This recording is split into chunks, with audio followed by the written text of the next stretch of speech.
Hi, and welcome to the Collector's Edge from Nordic Art Partners. In this episode, we will discuss the work and career of Salvo, an Italian artist who continues to grow in popularity and reputation.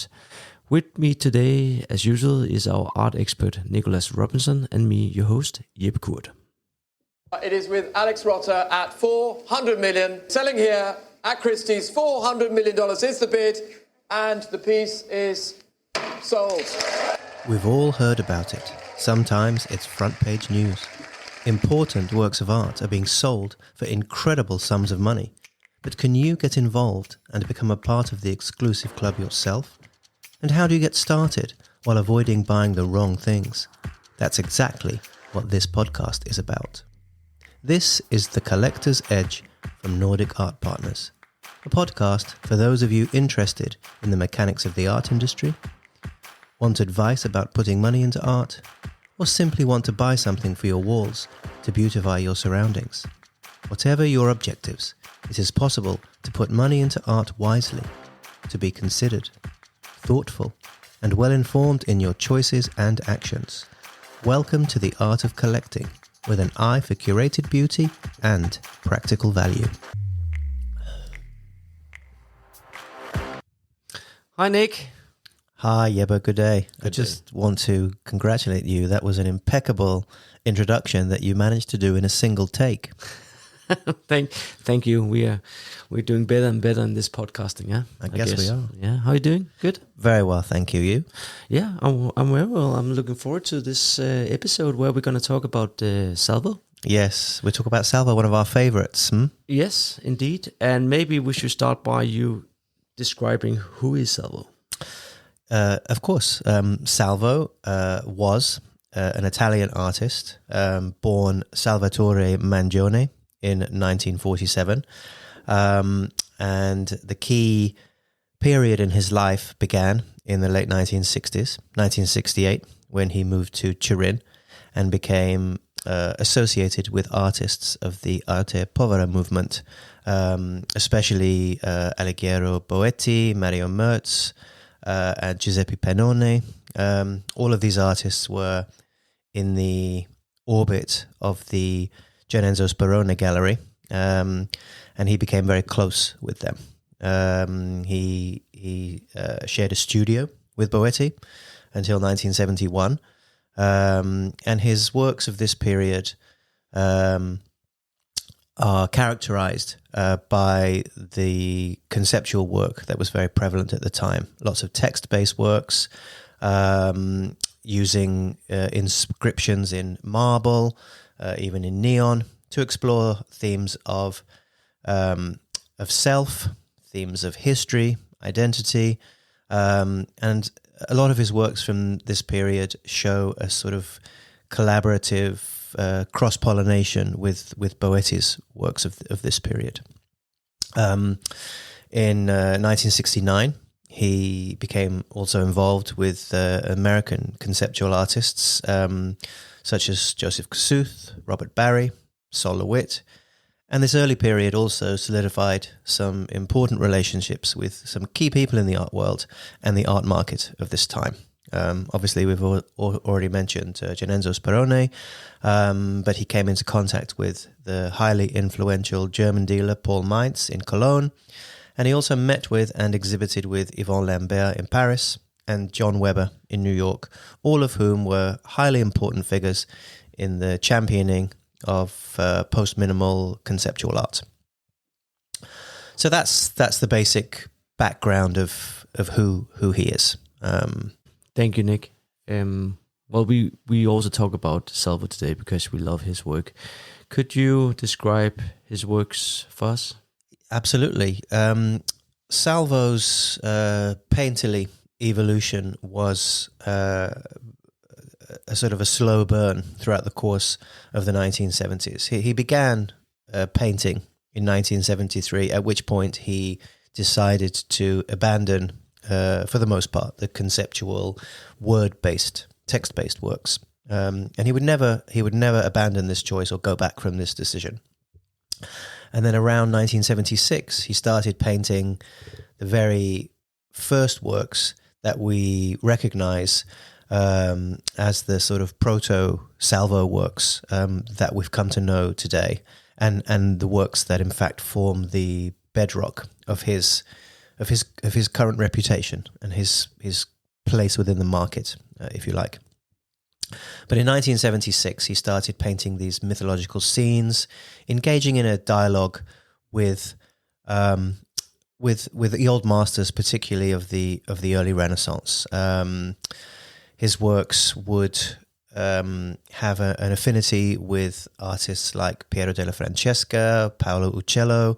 They were history painting, showing figures on horses, amidst ruins, columns, and various sort of capricci of classical antiquity. So fictitious scenes of ruins and things like this. And then in 1979, we see the very first of what would become his mature style throughout the 80s. And this saw the development of his key aesthetic, that being trees and vegetation, very much inspired by the works of Giotto, one of the key artists at the beginning of the Italian Renaissance. So Salvo had a very clear conception of the artist, the role of the artist, and how the artist, as this sort of genius creative force, had a very specific role within culture, whereby artistic practice was primarily to mediate between antiquity and modernity. So Salvo would see himself and other artists as a conduit to bring many of these classical ideals into the present, and a way for the artist to be relevant. And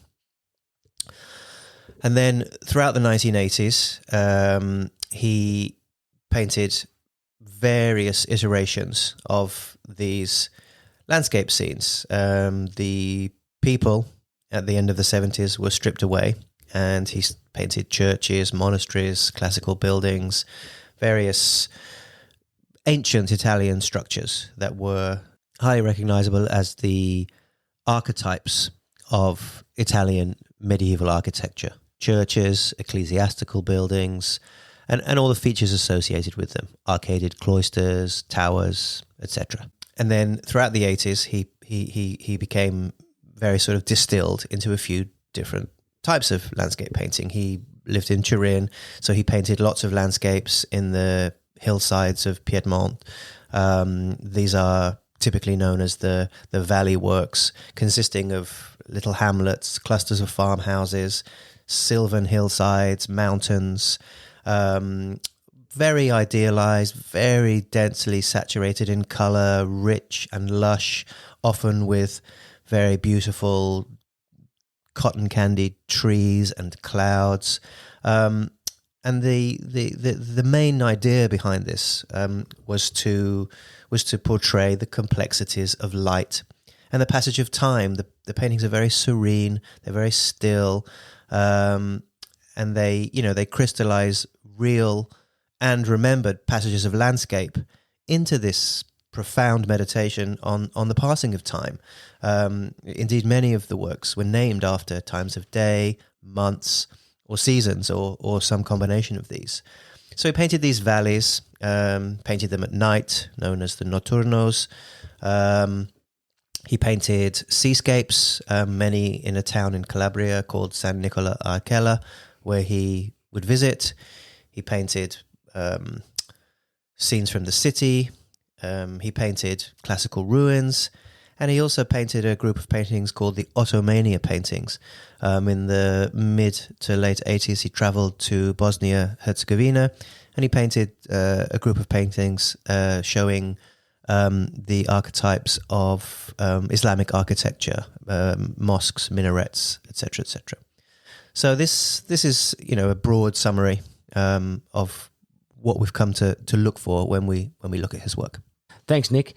Are there any particular works by Salvo you believe are essential for understanding his impact on art generally? Well, I think that his mature style, there's a reason why it's become very, very popular. They're extremely beautiful. They're very charming. They're very idyllic.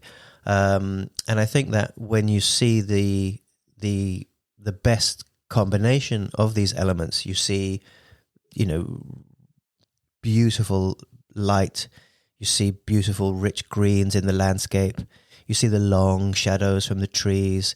You feel that you're in a timeless landscape, a landscape that has not changed, that is enduring, and that has certain sort of universal qualities.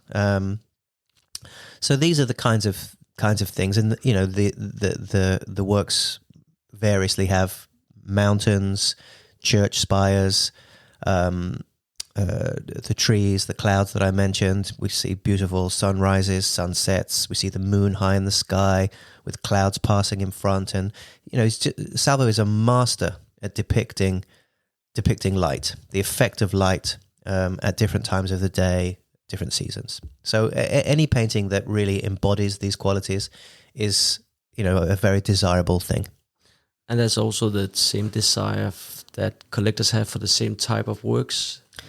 Yes, absolutely. I mean, the very best of these are the ones that are becoming most sought after. For a long time, Salvo was sort of lapsed into somewhat obscure reputationally speaking, even though he had a long and consistent and well-regarded career. But the works are very pretty, and people become very suspicious of things that are overtly beautiful. Somehow can be a byword sometimes for lacking substance. But of course, it was largely unknown to most passing observers that Salvo had this very sort of rigorous conceptual grounding in the Italian avant-garde of the late 60s and early 1970s, and that his determination to continue portraying these scenes, these passages of light and time within the landscape, they sort of, people would very easily maybe miss the conceptual underpinning for these works. In any event, his work is becoming recognized again, and there's been some.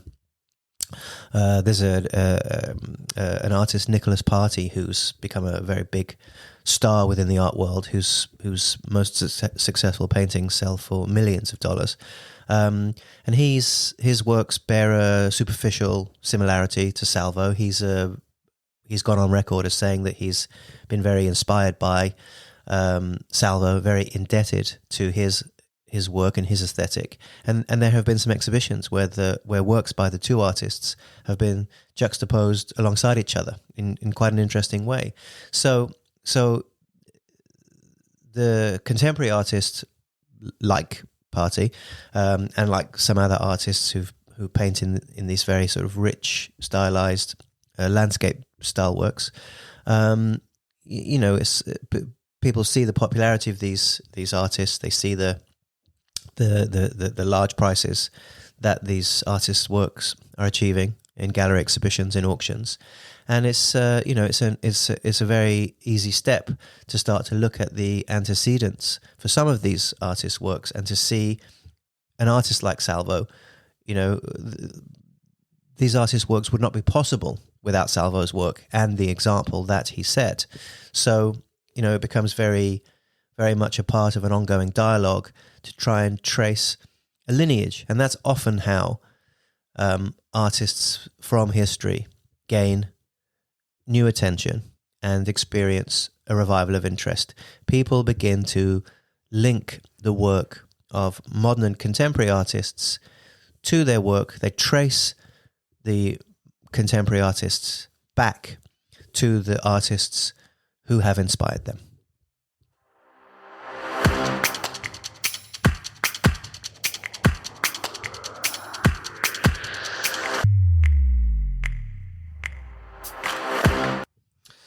Yes, I do think we also can agree that he have had some really good years, last couple of years, where he also, I believe, had, I think it was last year, a new auction record of more than $1.1 million for 2 meter by 330 meter work, I guess it was. Is this, collectors today going back in history and connect the dots in terms of some of the new artists, contemporary artists, and connecting with Salvo? Yes and no. I mean, obviously, it's not much of a stretch to see a large painting by Nicholas Party achieve, let's say, $4 million, for example, and then see that a Salvo painting, which, not so long ago was worth $100,000. And it's, things like that from a very rational perspective, they don't make much sense. So people are always interested in looking for new things, and sometimes it's quite interesting to revive historic things because there's already a compelling and interesting narrative and story that has brought this artist kind of full circle back into contemporary relevance. So it's like a new market for something that's somehow still established in some way, and that makes a lot of sense. Salvo's work is in many museums in Germany, in Italy, in the United States. His work is in MoMA, in the Walker Art Center.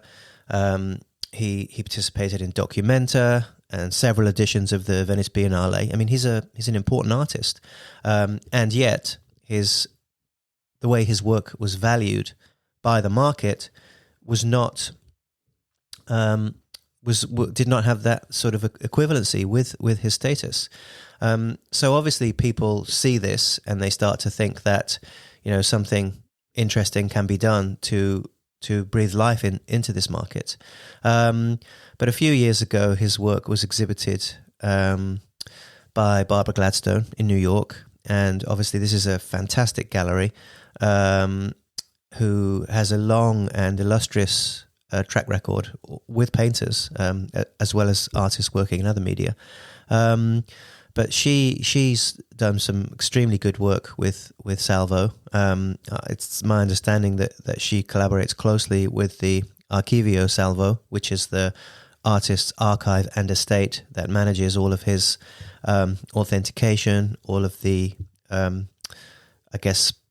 exhibition planning in order to protect his legacy and reputation. So Gladstone has been key. She's exhibited more recently a show of his ruins, his classical ruins paintings in her Brussels gallery. There's a gallery in Milan that worked with Salvo at the end of his life. He died in 2015. Masoleni, they're in Milan, and they've done a lot with bringing his work to art fairs and bringing his work much more into a current consciousness. There's a really nice gallery in Milan, Depart, run by Antonio Adamiano. He's a real scholar of Salvo's work, and he's very devotedly been pushing the work. Massimiliano Bugno in Venice, who worked with Salvo for many, many years during his life, has a very sophisticated and nuanced knowledge of the artist's various bodies of work, and always has fantastic works and exhibitions. So there's a growing awareness of the work within the market, and then once that awareness develops, then you start seeing the works cropping up at auction, and then it gathers a momentum of its own, and all of a sudden Salvo is an art star all over again, posthumously. So yes, we see all of these factors coalescing to create a particular moment. Unfortunately, there have been too many paintings coming up for auction because there's been a sort of a meteoric price rise. And Salvo was, he made quite a lot of paintings, and he's working consistently for 30 odd years. So there are paintings that are really kind of coming out of the woodwork, selling at auctions in London, New York, in provincial auction houses up and down Italy, in Hong Kong. I mean, there's a lot of them. And, you know, the prices are a little bit erratic. Sometimes these works, you know, don't really garner attention just because the auction is a small auction. The works are quite erratic qualitatively. So, you know, there's always reasons why some things make big prices, some things make small prices, and sometimes there's a sequence of mediocre prices just because there's too much material that the market is expected to absorb within any given period of time. So, you know, we're seeing a market in the process of sorting itself out. But that being said, the prices now are at least double, maybe 3 times what they were this time 2 years ago. So there have been some significant changes. And like I said, this large painting, or the one that you referenced that sold for $1 million plus, you know, that would have been $125,000 not so long ago. So there have been some significant changes in the price. And now they're routinely fetching pretty handsome sums. Okay, so when considering Salvo's work for acquisition, what aspect do you believe are the most compelling from an art advisor perspective? Well, you know, I think the first thing to say, which is relevant for any artists whose work you would consider, is get to know the works and find the best example that you can for the budget that you have. I mean, I would always say, you know, stretch and buy something better. I think also that a good rule of thumb would be to buy something that is tiny bit bigger. And when I say that, I mean anything 60 to 70 centimeters in one of the dimensions. Anything of that scale and larger would be a good idea, just because they start to get a little bit fewer. You know, the very large paintings, there's not many of those. And then there's a sort of a category which is maybe 1.5 meters by 2 meters in size, and they're relatively scarce, and they can be quite expensive now, $700,000-800,000 euros. But then after that, you've got some paintings that are 1 meter 20, 1 meter 50. You know, paintings of this scale, which are still somewhat friendly for a domestic setting, but still substantial. So I think that's a good idea. And then, of course, you know, the composition should reflect maybe the archetypes of his work that I've described earlier. But it's possible to buy good examples of his work for $50,000, $60,000, $70,000. I mean, there's plenty of works coming up at auction, beautiful sunset-drenched seascapes, really nice works. And I think that they're very reasonably priced for the quality and the importance that they have, even still.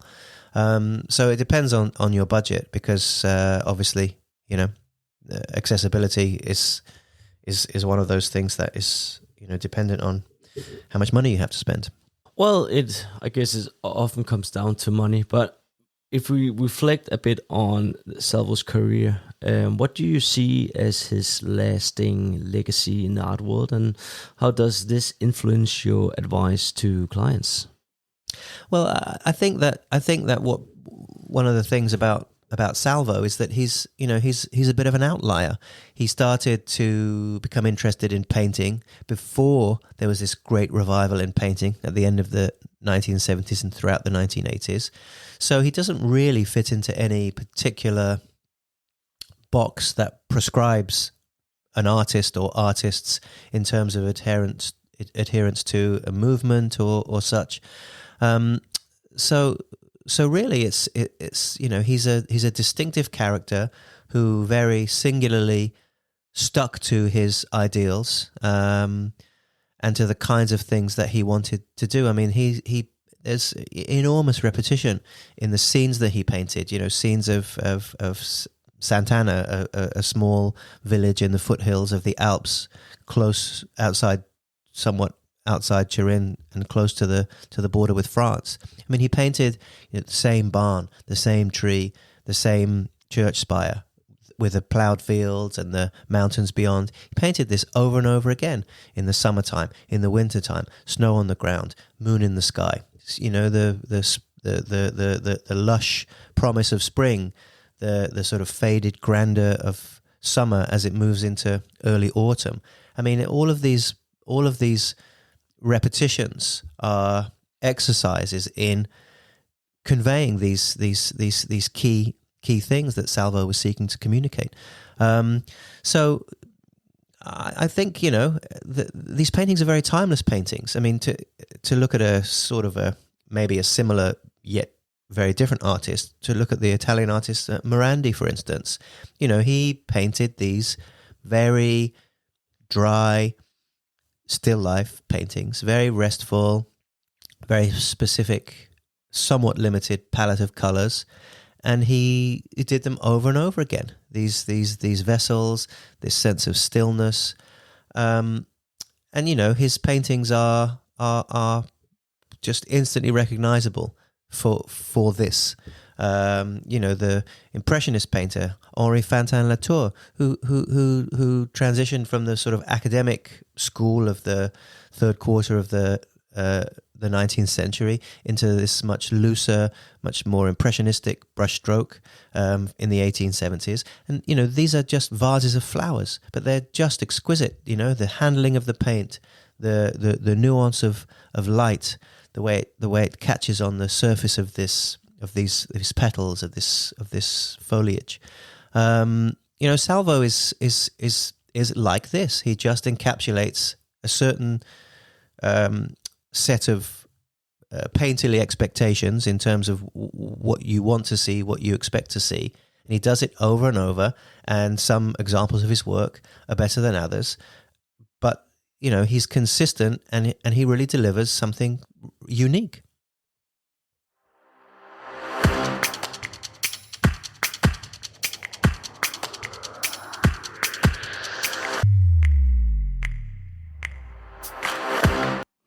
So Nick, without diving too deeply into specifics, could you share how Salvo's work might fit into a well-curated collection from both the aesthetic and value standpoint? Well, I mean, any collection is there's no such thing as a standardized collection. People buy things for various reasons. I mean, we buy his work like many artists because we admire it. We recognize a certain quality. And we recognize a certain opportunity because we believe that his work is underestimated and undervalued vis-a-vis so many other things that are out there. And we believe in the potential and the likelihood of his work to, continue to be sort of elevated into a status and a market recognition that is better than is currently the case. And so many of the artists that we look to, you could describe them in that kind of way, in those sorts of terms. We like to be students of history. We like to do a deep dive. We like to research. We like to travel and get to know the context that informed these artists and the various protagonists that have been involved in bringing the artists back to the fore. Does it fit in with? I mean, Salvo's work it could fit in with all kinds of contemporary painting. There's a inherent modernity in his aesthetic. It's clearly modern painting, but it's also very beautiful painting. It's definitely not difficult to look at. It's definitely not aesthetically challenging in the way that some things are that might be harsh or might be difficult to understand visually. It comes down to what are your objectives when you buy something? Do you want to buy something because you love it? You want to love it, but you want to make good financial sense in terms of putting money into it rather than maybe wasting money on something that might be overpriced or highly speculative. I mean, these are the kinds of objectives that we go for, rather than any particular, thematic or whatever kind of objectives that other people may have with their acquisitions or their collecting. Yeah, as we normally say, that there's enough things out there to buy, so it is possible, and we should combine the two factors, that we love it and it's a good thing to put money into. Maybe can you elaborate on the undervalued position we have on Salvo that you just mentioned? Well, I mean, I think that the paintings have been very inexpensive for a long time. I mean, the first Salvo paintings that we were buying were 12 and 15,000 euros, and equivalent paintings are now 60 and 70,000 euros. So of course it's changed a lot in a relatively short space of time. But I don't look at that price only in relation to Salvo. I look at that price in relation to other things that one could buy out there in the market, and I if it feels reasonable to me price-wise relative to those things, then I feel inclined to continue buying or advising people that it's a sensible or safe or recommended thing for them to buy too. There's going to be a significant exhibition, the largest survey exhibition of Salvo's work since he died in 2015. That's going to take place at the Pinacoteca Agnelli, which is a division of the Agnelli Foundation, the industrialist family in Italy, that have a long history of collecting and patronage and cultural leadership in Italy. So that's going to take place at the end of this year and run for about 6 months. I don't see people running out of interest in these works, and I just think that they're sufficiently interesting and beautiful that his work is established in a new way, at a newly elevated status, and I think it's gonna continue. I don't think it's done.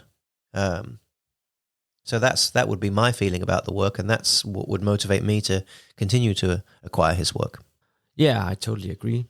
Nick, for someone looking to explore Salvo's work further, where might they start, and how can this knowledge we just shared benefit them in their journey as an art collector? Well, look and learn. It's like with so many things, coming to something from some position of knowledge and understanding is useful.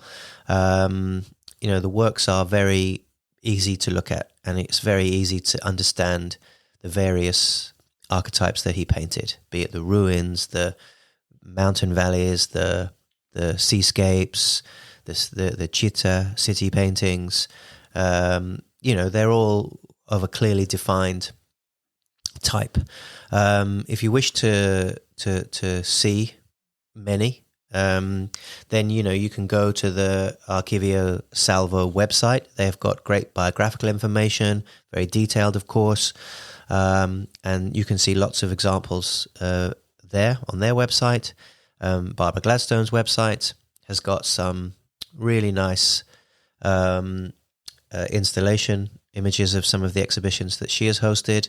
And then if you search for Salvo Review Art Forum, Art Forum has a great archive of exhibition reviews going back 30 or 40 years.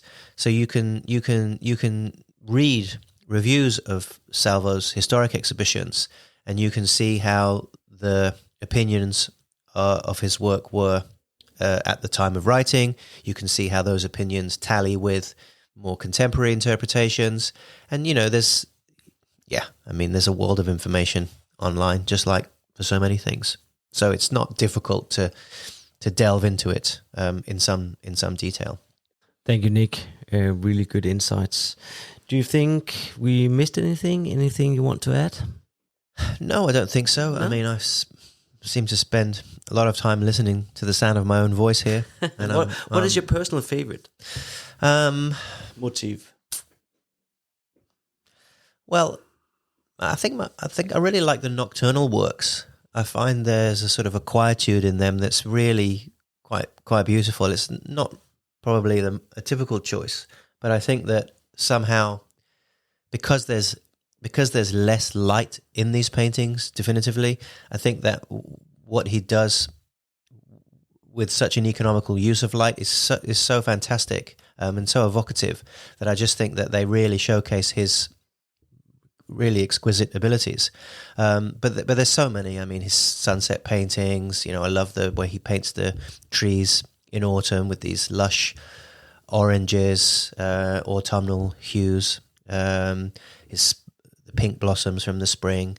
I mean, he's a great painter. And I really encourage, just for sheer pleasure, just to really look at them as much as you can. Thank you, Nick. The last advice. If you need any help buying, selling art, you're always welcome to contact us at Jeppe@nordicartpartners.com. And thank you for this time.